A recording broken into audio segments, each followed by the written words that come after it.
Monsieur le ministre, merci de nous accorder cet entretien pour TF1 et LCI. Cela fait 3 mois maintenant que la Russie a déclenché son opération militaire en Ukraine et depuis, la Russie se retrouve face à l'Occident, unie contre elle sur le terrain, sur le champ de bataille, mais aussi sur la scène internationale, accusée de crimes de guerre. Quel bilan faites-vous aujourd'hui de cette opération militaire, de cette guerre? Est-ce un succès ou plutôt un échec? Vous savez, contrairement à nos collègues occidentaux, nous ne courons pas après les effets de manche et nous ne cherchons pas une approbation ou un succès pour les actions que nous entreprenons sur la scène internationale. Nous faisons ce que nous sommes contraints de faire. Nous protégeons les populations, nous protégeons la langue russe qui a été directement discriminée et agressée par les régimes successifs en Ukraine, tant sous Porochenko que sous Zelensky. Nous protégeons l'Ukraine de la nazification qui s'y poursuit depuis de nombreuses années avec la connivence directe de l'Occident. L'Occident ne se souciait pas de ce qui arrivait à la langue russe, à l'éducation russe, aux médias russes, qui étaient interdits par la loi. Pendant des années, nous avons frappé à différentes portes en Europe et aux États-Unis. L'Occident y est resté complètement sourd. Pendant des années, nous avons essayé de persuader l'Occident que l'Ukraine ne devait pas être entraînée dans l'OTAN. L'OTAN s'était déjà rapprochée à 5 reprises de la frontière russe, contrairement à toutes les promesses qui avaient été faites lorsque l'Union soviétique a disparu. L'hypocrisie de l'Occident s'est parfaitement illustrée par les réactions aux décisions prises par les États-Unis et l'OTAN, dans des situations telles que la Yougoslavie en 1999, l'Irak en 2003, la Libye en 2011. Toutes ces aventures militaires ont été lancées par les États-Unis sous prétexte que ces foyers de tension représentaient une menace pour eux. Et cette menace, comme vous le comprenez, était à 10 000 kilomètres des côtes américaines. Et pourtant, tout le monde a suivi Washington pour détruire d'abord la Yougoslavie, puis l'Irak, puis la Libye. Plus d'1 million de civils sont morts dans ces conflits et personne n'a rien dit. Tout le monde a trouvé cela normal parce que le souverain du monde, les États-Unis, commande à tous les autres pays occidentaux.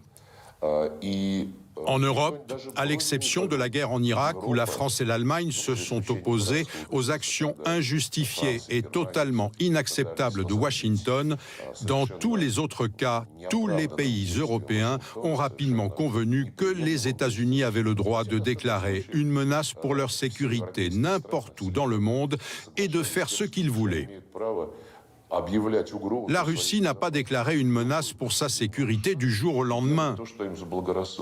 Elle a, pendant de nombreuses années, exhorté l'Occident à ne pas faire de l'Ukraine un pays anti-russe. En d'autres termes, la menace qui pèse directement sur nos frontières et contre laquelle nous mettons en garde depuis des années a été complètement ignorée.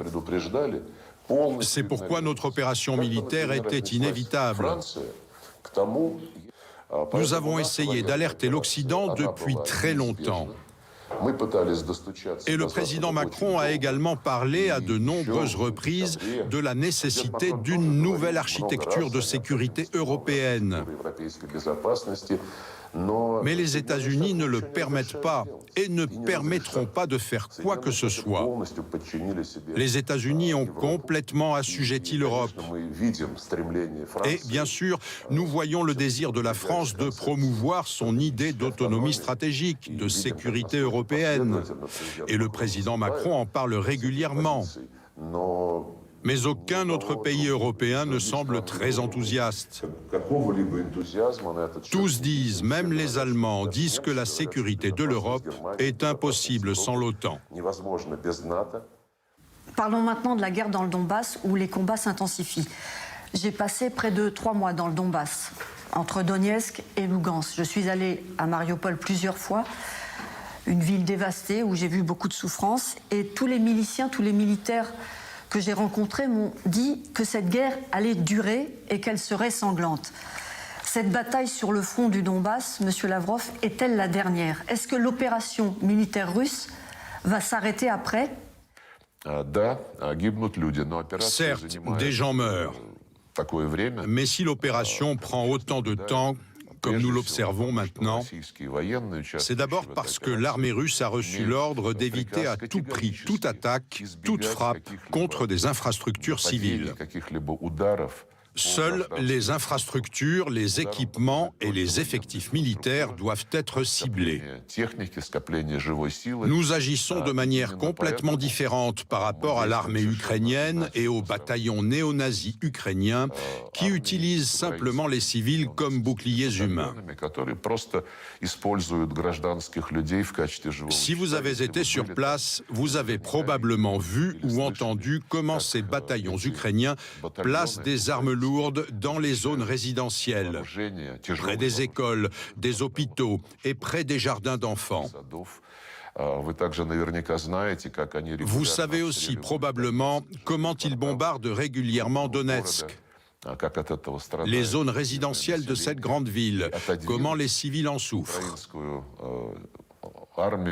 Notre objectif évident, c'est bien sûr de repousser l'armée ukrainienne et les bataillons ukrainiens en dehors des régions de Donetsk et de Lugansk. Pour le reste des territoires en Ukraine, où il y a des gens qui ne veulent pas rompre les liens avec la Russie, ce sera à la population de ces régions de décider. Je ne pense pas que ces habitants seront heureux de revenir sous le pouvoir d'un régime néo-nazi qui est totalement russophobe. C'est au peuple lui-même de décider. Y aura-t-il des négociations, enfin, de réelles négociations de paix? Et que demandez-vous concrètement à l'Ukraine aujourd'hui? Nous ne voulons pas dire que la voie pour renouer un certain dialogue est coupée. Mais nous jugerons désormais les intentions européennes uniquement sur la base d'actions concrètes. Vous savez, nous ne demandons que ce que le président Poutine a déjà annoncé depuis le début de l'opération spéciale, à savoir que le régime de Kiev cesse de tuer des civils dans le Donbass, comme il le fait depuis 8 longues années, depuis le coup d'État en Ukraine en 2014.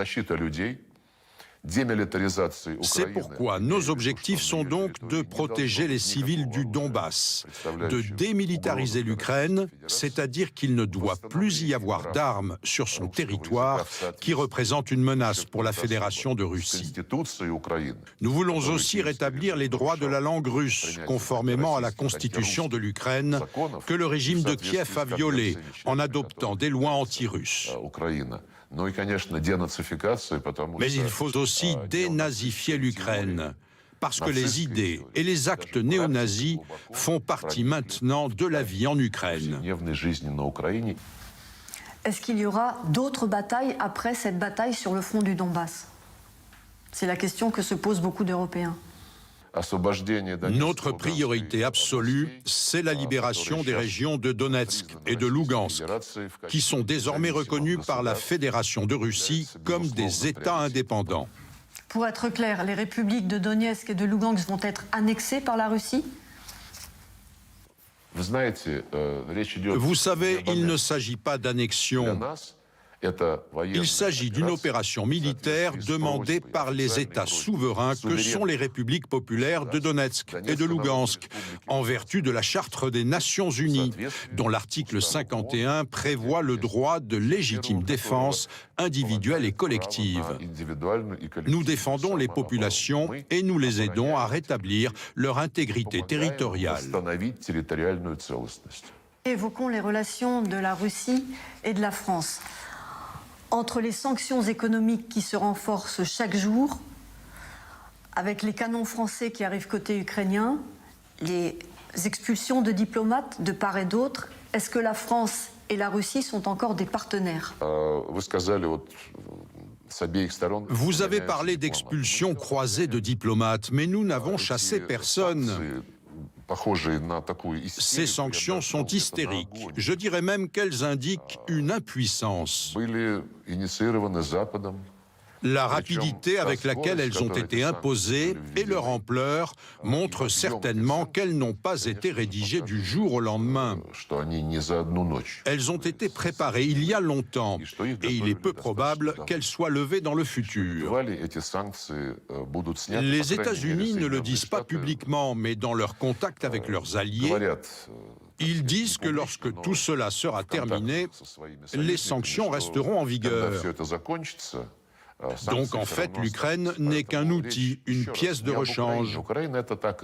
Il s'agit d'étouffer le développement de la Russie, car la Russie empêche le développement d'un monde unipolaire que Washington a proclamé avec l'assentiment de l'Europe. Et je ne sais pas ce que l'Europe a à gagner dans cette situation sur le plan géopolitique. Tous les experts politiques le disent. Le principal perdant de cette histoire, c'est l'Europe. Le président Macron, depuis le début, n'a jamais coupé le canal de communication avec le président Poutine. Est-ce que vous souhaitez qu'il continue ainsi? Et pourquoi faire? Vous savez, nous ne nous imposons à personne. Si quelqu'un veut nous parler, le président Poutine ne refuse jamais la demande d'un homologue qui demande un appel ou une rencontre en face à face. Tout le monde le sait, moi et les autres membres du gouvernement russe, nous faisons de même. Donc qu'attendez-vous précisément de la France et du président Macron pour terminer? Si le président Macron approche le président Poutine avec une proposition de communication, je vous garantis qu'il sera reçu. Nous ne nous imposons à personne.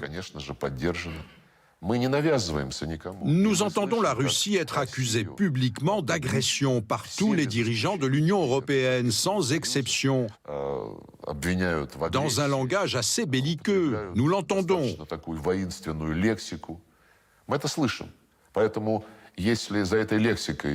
Donc, si derrière ce langage, il y a une volonté d'agir sur les problèmes et sur les causes de la crise actuelle de la sécurité européenne, alors nous serons toujours prêts à discuter. Si le président Macron, qui a une relation de confiance très ancienne avec le président Poutine, propose une discussion, je le réitère, cette proposition sera acceptée. Je dois dire, à mon immense regret, malgré les visites du président Macron et les bonnes relations de confiance qui existent entre lui et le président Poutine, la France joue un rôle actif en Ukraine et alimente le nationalisme ukrainien et le néonazisme. Nous sommes tristes de le constater. La France arme activement l'Ukraine, y compris avec des armes offensives, et elle réclame une guerre jusqu'au bout pour vaincre la Russie. Nous avons dépassé notre temps. Est-ce que vous me permettez encore une question? Allez-y, je vous en prie. Vous êtes certainement l'un des ministres les plus proches du président Poutine. On imagine que vous discutez avec lui chaque jour. En Europe, certains disent qu'il est malade, d'autres inquiets, d'autres énervés parce que son plan initial de guerre n'a pas fonctionné. Comment va-t-il? Vous savez, le président Poutine apparaît en public tous les jours. Vous pouvez le voir sur les écrans, lire ses discours, écouter ses discours. Je ne pense pas que les personnes saines d'esprit puissent distinguer un quelconque symptôme de maladie chez cet homme. Merci, Monsieur Lavrov, de nous avoir accordé cet entretien pour TF1 et LCI.